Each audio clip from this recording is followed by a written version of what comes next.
లేదా అది వాడిన రైతులు మంచి ఫలితాలు పొందున్నారా లేదా, ఇది తెలుసుకోండి. తెలుసుకొని వాడండి.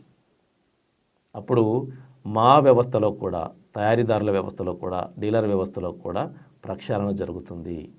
నాణ్యమైన ఉత్పత్తులు తయారు చేసే కంపెనీలే ఉంటాయి, నాణ్యమైన ఉత్పత్తులు అమ్మే డీలర్లు మాత్రమే ఉంటారు. ఎక్కడ మొహమాటం పనికిరాదు. నిలదీయండి. తప్పుడు ఉత్పత్తులు తయారు చేసే కంపెనీలను నిలదీయండి, తప్పుడు ఉత్పాదనలు అమ్మే డీలర్ని నిలదీయండి. తప్పేం లేదు. అవకాశం ఇవ్వకండి ఎవరికి. మీరు నష్టపోతున్నారు. పెట్టుబడి పెరిగిపోతుంది. అది వాడితే రిజల్ట్ రాకపోతే మళ్ళీ ఇంకోటి పోయి కొనాలి. ఈలోపు పంట నష్టం జరుగుతుంది. సో ఇవన్నీ మనము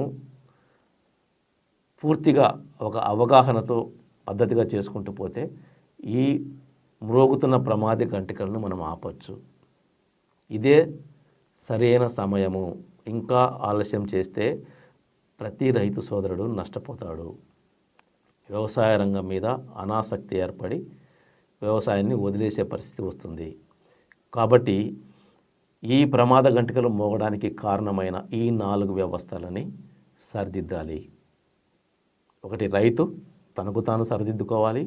2, ఈ దళారీ వ్యవస్థ మీద ఆధారపడకుండా తన ఉత్పత్తిని మార్కెట్ చేసుకోవాలి.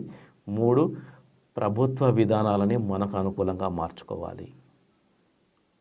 4, ఉత్పత్తిదారులు మార్కెటింగ్ వ్యవస్థ